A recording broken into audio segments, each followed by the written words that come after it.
Vou chorar. Vamos lá, pessoal. Finalmente, aula em português nesse Shivá.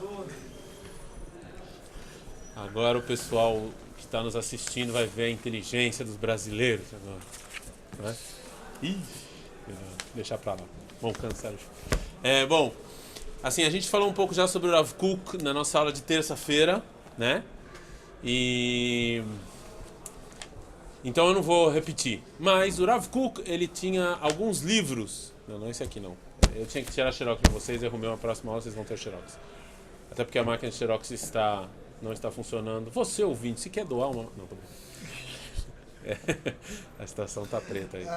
Tem muito brasileiro, a máquina parou de funcionar. Bom, voltando ao nosso tema. O Rav Kook, ele escreveu vários livros. Na verdade, ele não lançou esse livro que a gente vai estudar em vida, né?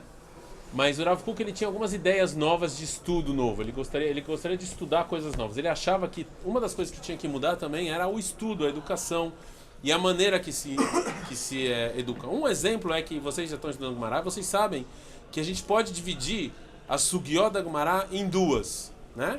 As que vocês estão acordados e estão dormindo. Não. Em duas. A primeira são discussões, debates alárricos, né? Vocês estão aí estudando... Quando é que faz isso, que Rafa, né? Existe um outro tipo de coisa que a Gemara traz que não é debate alárrico. O que é? O que é? São historinhas, são contos. Sim, contos.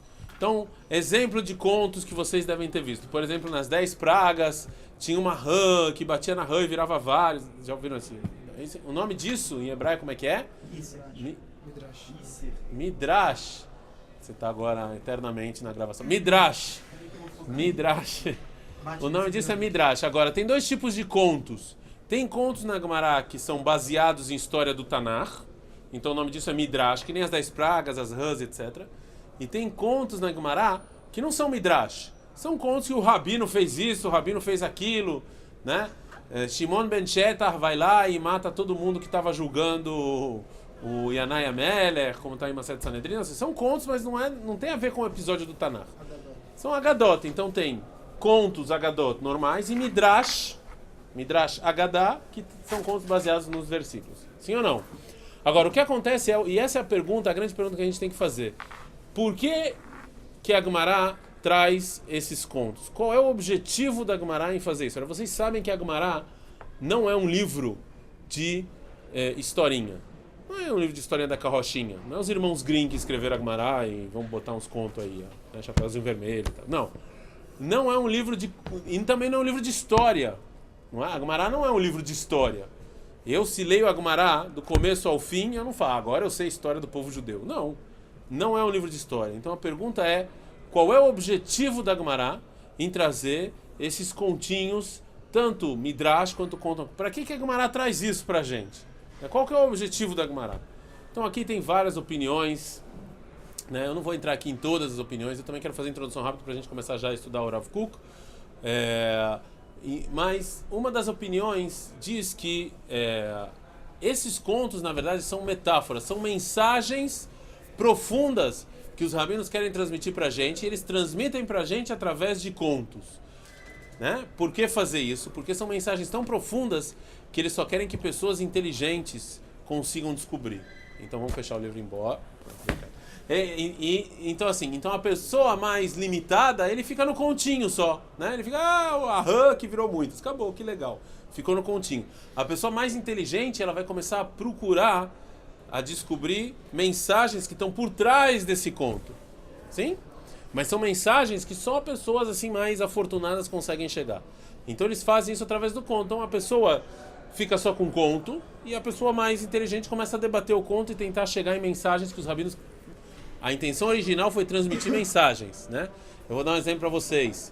Tá escrito, a gente vai estudar isso aqui no Rav Kook, tem uma Gemara em Masechet Brahot falando que se você quer ver espírito, você vai lá, uma gata preta, uma placenta, põe no olho, você já deve saber esse conto. Tô preparado. A Gemara não é um livro de macumba. Então, não é um livro de macumba. Uma pessoa que lê isso fala, vou fazer macumba ver espírito. Não. A Gemara quer transmitir uma mensagem e ela faz isso de maneira absurda, justamente para ter o diálogo com o texto. Falar, por que está escrito isso? Entendeu? Tá claro? Agora, como isso é muito difícil estudar, muita gente pula essa parte. Quando tem essas historinhas, pula. Ou finge que entendeu e não entendeu, e vida que segue.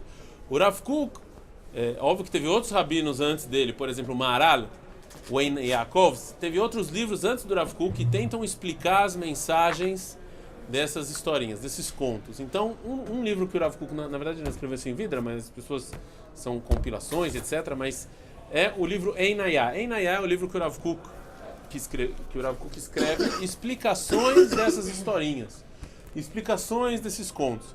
E, infelizmente, a gente só tem de Shabbat e Brachot, né? São os dois únicos tomos que a gente tem. Então, ele traz em cima o conto da Gemara, que conto é esse, e traz a explicação do Rav Kook, qual é a mensagem que existe para esse conto. Certo? Tá claro? Eu dei um resumo tem muito mais do que falar sobre esse assunto, para que serve Midrash, para que serve os contos da Gemarot, mas a gente não vai entrar nisso porque a gente não tem tempo, a gente quer logo começar o livro, começar a estudar, né? Mas esse é um tema muito, muito interessante. Eu estou vendo que para vocês não, mas para mim é um tema muito interessante. Qual vai ser? Vai ser Shabbat ou Brachot? Eu não vou fazer na ordem, porque tem algumas coisas que eu acho que são mais legais a gente estudar do Rav Kook, e tem algumas coisas que eu acho que são menos essenciais, são menos, entendeu? Então eu vou pular, eu vou estudar uma coisa. Então assim, não comprem o livro. Se vocês quiserem comprar para estudar sozinho, aliás, o linguajar dele, do Rav Kook aqui, é mais fácil do que no Orot e tal. Então se alguém quiser começar o Rav Kook assim, que ainda não tem um hebraico muito bom, pode começar por aqui, que é um hebraico que vocês conseguem entender, né? A Gemara não, mas o hebraico do Rav Kook vocês conseguem. Não, também, a Gemara também. Então assim, é um linguajar mais fácil de entender. Mas a gente não vai fazer na ordem, eu vou pegar só alguns que eu acho que são legais, que são interessantes. Tem alguns temas que eu acho que realmente não são muito, sei lá, não são para o nosso dia a dia, né? Não são muito para o nosso dia a dia. Tá claro isso? Então eu vou pegar o que eu acho que é para o nosso dia a dia e o que não é, a gente deixa pra lá. Certo? A gente pula. Mas quem quiser comprar o livro pode comprar, estudar e etc. Tá bom? Então algumas vezes eu vou trazer Shabbat, algumas vezes eu vou trazer Brachot, algumas vezes Agadot assim, Agadot assados e vamos que vamos. São temas que eu acho interessantes, que eu acho que faz parte da filosofia do Rav Kook. E eu quero começar com o primeiro. Vocês sabem que a primeira Mishnah, qual é o primeiro? Rabi Yehuda Hanassi no ano 200 compilou a Mishnah, não? E ele compilou a Mishnah e dividiu a Mishnah em 6. Qual é o primeiro Seder? Zraim. Zraim ele fez vários tratados. Qual é o primeiro tratado? Brachot. E de Brachot ele decidiu qual é o primeiro tema? Kriyat Shema. Ou seja, interessante que ele decide começar todo o Mif'al da Mishnah justo com Kriyat Shema, com Shema Israel, né? E aí vem uma Mishnah muito estranha, que a gente conhece, mas ela é uma Mishnah extremamente estranha, extremamente problemática. Antes da gente ler essa Mishnah, vou fazer uma pequena introdução para vocês. O Cohen, sim, o Cohen, ele era um servidor público, não igual ao servidor público hoje em dia, mas um servidor público. Trabalha. Bom, aí eu deixei vocês completarem a frase sozinho, mas né? É um servidor público. Então ele que trabalha, ele precisa ganhar dinheiro. E ele não vai pegar dinheiro do governo, ele pegava dinheiro das pessoas, né? Ou seja, as pessoas davam parte da produção para o Cohen e o Cohen trabalhava. Tem várias, o que a gente chama de matanot keuná. São várias coisas que a gente tinha que separar, até hoje, aliás. A gente tem que separar e dar para o Cohen. Uma dessas coisas que a gente tem que separar e dar para o Cohen se chama truma. O que é truma? Truma é parte da produção que pela Torá não tem medida, não tem uma porcentagem, que a gente tinha que pegar parte dessa produção e entregar para o Cohen. Ok? E tem um detalhe. O Cohen tinha que comer essa truma puro. Será? Ou seja, ele comia trumá pura. Se ele estava impuro, ele tinha que se purificar para poder comer essa trumá. E ele só se purificava ao anoitecer. Ok? Então só ao anoitecer ele se purificava. Tá claro isso? Ou seja, trumá é parte da produção que o Cohen tinha que comer. E ele tinha que comer com pureza. E ele não podia comer impuro. E para ele se purificar, ele tinha que esperar até de noite. Tá claro isso? Você deve estar perguntando o que isso tem a ver com Kriyat Shema. Excelente pergunta. Porque na primeira Mishnah está escrito Meimatai Korinet Shema Be'arvin. Pergunta a Mishnah qual o horário em que a gente lê o Kriyat Shema de noite. Ou seja, a partir de que momento, qual o horário mínimo e qual o horário máximo. A partir de que momento, olha aí, o Kriyat Shema, a gente chama mitzvah da Torá 2 vezes por dia fazer o Shema, de manhã e de noite. Então pergunta a lógica da Mishnah, não é? A Mishnah pergunta quando começa o tempo do Kriyat Shema de noite. Se eu faço Kriyat Shema agora, eu saí da obrigação do Kriyat Shema de noite? Não, porque agora não é. Tudo bem, vocês são muito inteligentes. Então assim, agora a pergunta é qual o momento exato em que começou a noite?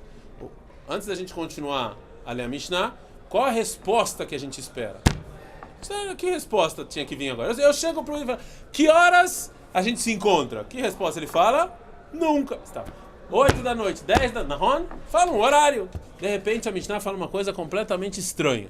A Mishnah fala o seguinte, Misha'a she'kohanim nichnasim le'echol betrumatam. Fala a Mishnah, é no mesmo horário que os Kohanim entram, eles estão puros para comer a trumá. Tá, então agora a Mishnah vai falar que horário é esse, né? Não. A Mishnah muda de assunto. Então assim, peraí. Alguma coisa está errada aqui. Eu perguntei para você que horas eu posso fazer o Kriyat Shema de noite. Resposta, na hora que os Kohanim comem a trumá. E que horas o Kohanim trumá? Não sei, mudou de assunto.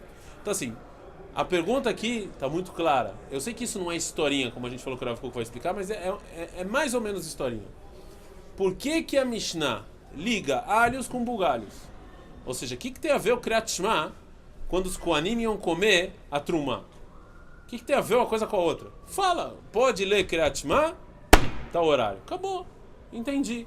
Tá clara a pergunta? Sim ou não? Sério? Entenderam? Óbvio que alguém já tinha estudado essa Mishnah? Então já tinham perguntado isso? Qual a resposta? É para aprender com os Kohanim, eles... Para aprender duas coisas. Que eles entram para... Eles só podem comer puros, purificam de noite. Então diz o Dror, ele dá a resposta da Gemara. Porque você aprende uma coisa disso, né? Sim. Mas eu podia usar outra coisa que a gente faz de noite. Por que a Mishnah elegeu ensinar justos Kohanim? Eu tenho várias mitzvot que são só de noite, então me arruma outra. Eu ia aprender também da outra. Entendeu? Essa sua resposta, ela não dá uma resposta completa. Ela só fala, olha, eles escolheram isso para me ensinar várias coisas. Ok, então escolhe outro tema. Você também vai me ensinar várias coisas. Por que justos Kohanim? Talvez a Mishnah quer de uma maneira indireta falar que na época da Mishnah todos os Kohanim estavam impuros. Eles passavam um dia impuro, então eles só se purificavam à noite e era só o único momento que eles podiam comer trumá. Mas não é verdade isso aí, então fica difícil, porque na época da Mishnah os Kohanim estavam impuros.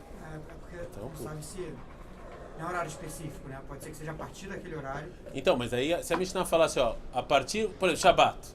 Quando termina Shabbat? Quando sai as estrelas, né? 3 estrelas médias, blá blá. Então se a Mishnah falasse, ó, pode fazer Kriyat Shema quando sai 3 estrelas. Acabou, entendi, não tem pergunta. Mas vai falar aí que é a partir da saída das estrelas. Não aqui na Mishnah. Aqui não está escrito isso. A gente está estudando a Mishnah, não a Gemara. A gente está estudando a Mishnah. A resposta que o Dror deu, ela é incompleta. Ele falou, porque a gente vai aprender outras coisas. Tá bom, então escolhe, sei lá, escolhe Shabbat. Em que momento eu posso... Quando terminar Shabbat. Ok. Entendeu? Aí eu aprendo. Aí eu ia perguntar por que Shabbat. Mas o tema... Caniré é que o tema específico de Kohen e Kriyat Shema estão ligados. Porque senão por que vai botar isso aqui? Sim ou não? Fala o Rav Kuk o seguinte, vamos lá. Eu vou ler e a gente vai explicar. Bom?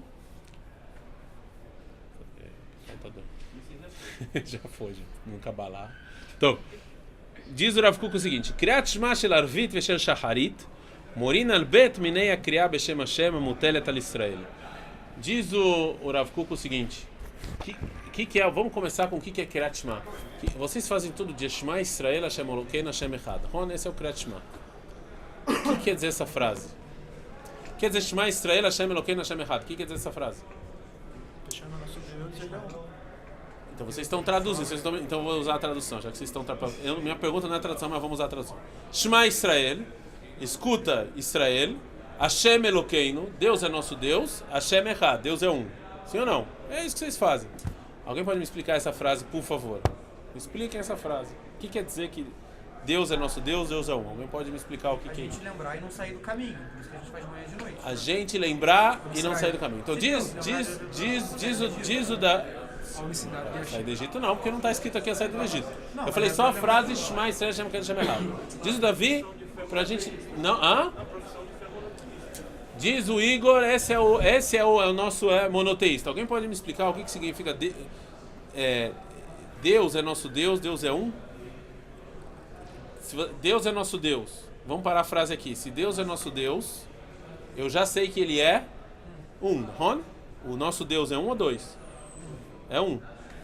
Ainda que essa frase também, segundo o Rambam, tem um pouco de problema, porque Deus não é um, ele não é dois, mas não importa, não vamos chegar nisso.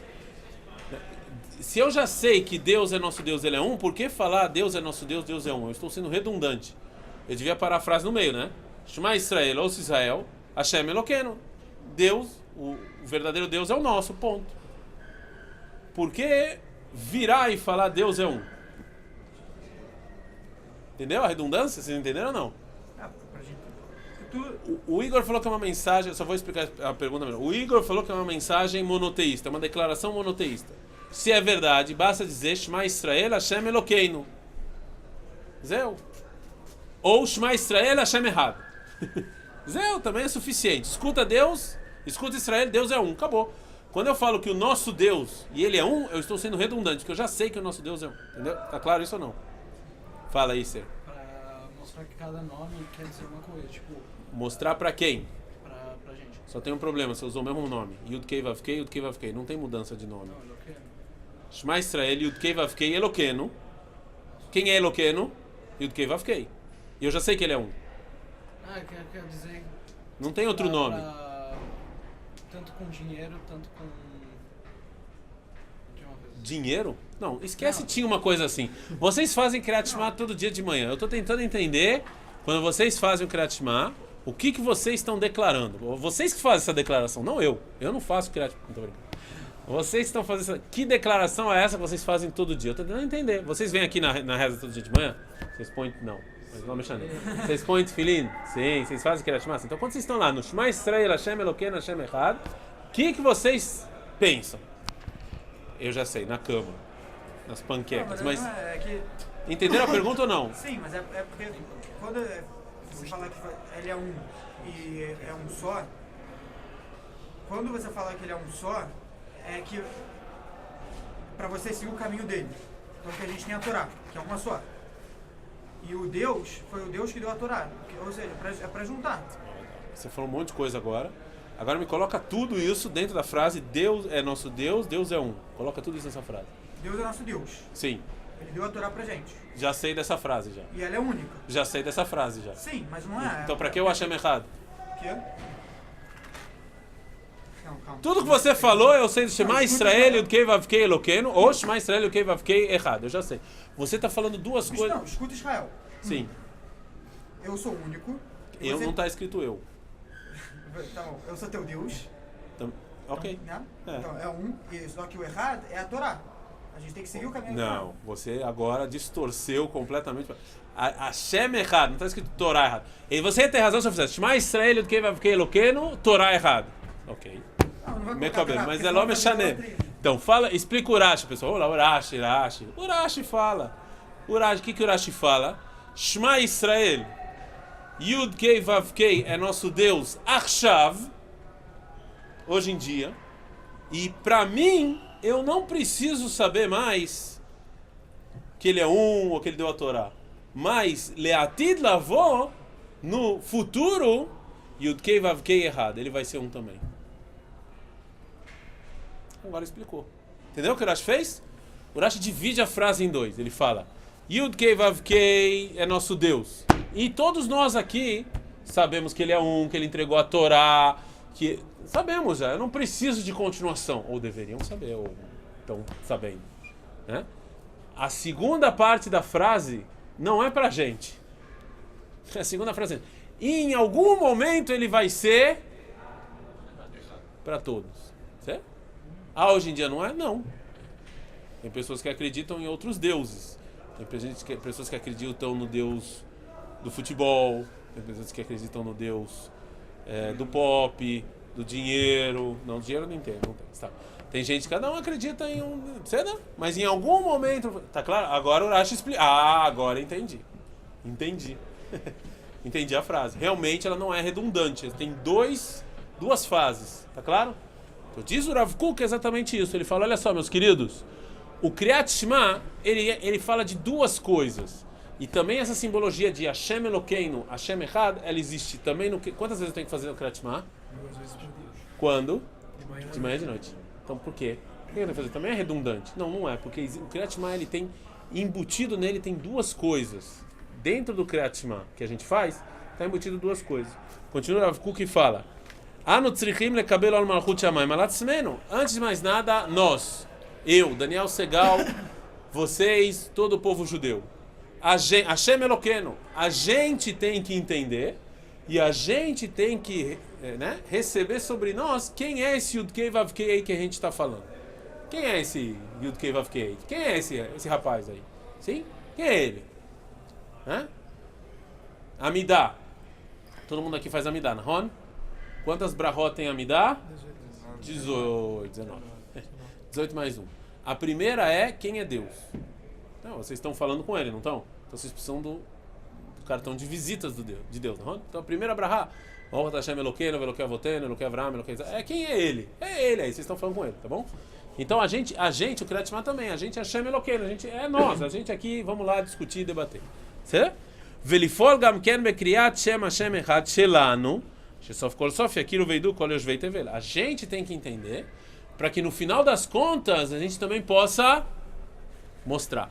Como é que eu sei que alguém entendeu alguma coisa do que eu estou falando? Só tem uma maneira de eu ter certeza que vocês entenderam o que eu estou falando. Eu não vou fazer isso com vocês, é sacanagem, mas só tem uma maneira para eu ter certeza absoluta que vocês estão entendendo o que eu estou falando. Qual é a única maneira? Perguntando. Quando você passar a chama estrela a próxima vez, tá todo mundo fazendo 5 minutos pra fazer a chama estrela. Pedir pra repetir. Essa é uma maneira. Ou o cara está dormindo. Não você. Eu falei o cara do Kriyat Shema. Então assim, como falou o Rebbe Pinhas, se eu pedir para alguém agora, eu vou parar a aula, vou sair, vou falar, agora vem aqui e repete. Se o cara repetiu, é porque ele entendeu, senão não entendeu nada. O Moshe Rabbeinu fazia isso, não? Como é que ele ensinava a pessoa a estourar? Ele falava, depois ele saía, falava, vem aqui, Aaron, vai lá e cada um repete. Agora entendeu. Certo? Então, primeiro, a gente fala para nós.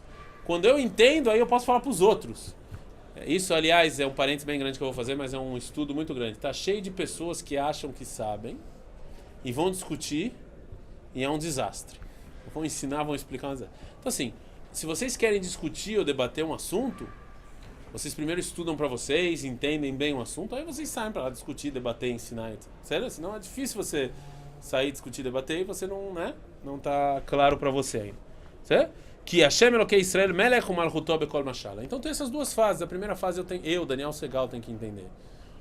E todos nós. Aí o povo judeu entendeu. Entendeu? Então agora vamos explicar. Para quem? Para o mundo inteiro. Vamos explicar. Quem é o Kei Vav Kei? Sério? Vamos explicar o mundo inteiro. Vem Nebagalut. No exílio, quando a gente não está em Israel, a gente está no exílio. A gente está fora de Israel. Adomele Erev, diz o Rav Kook, desculpem todos vocês, mas o exílio é que nem a noite. O paralelo ao exílio é a noite. Por que o exílio é a noite? Porque no exílio a gente está, é uma maldição, não é? O povo judeu, qual é o lugar que o povo judeu tem que viver? Israel. Então a gente está no exílio, é uma maldição. Até a Califórnia, Flórida também. Na verdade que lá é mais bonito, mais legal, mas também lá.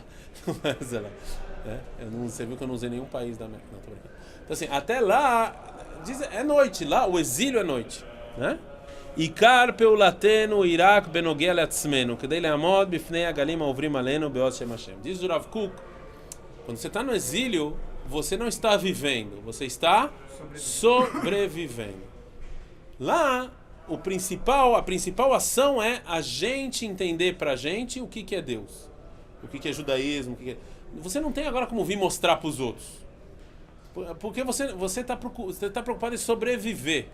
As comunidades judaicas fora de Israel, elas estão preocupadas em sobreviver, porque, entendeu?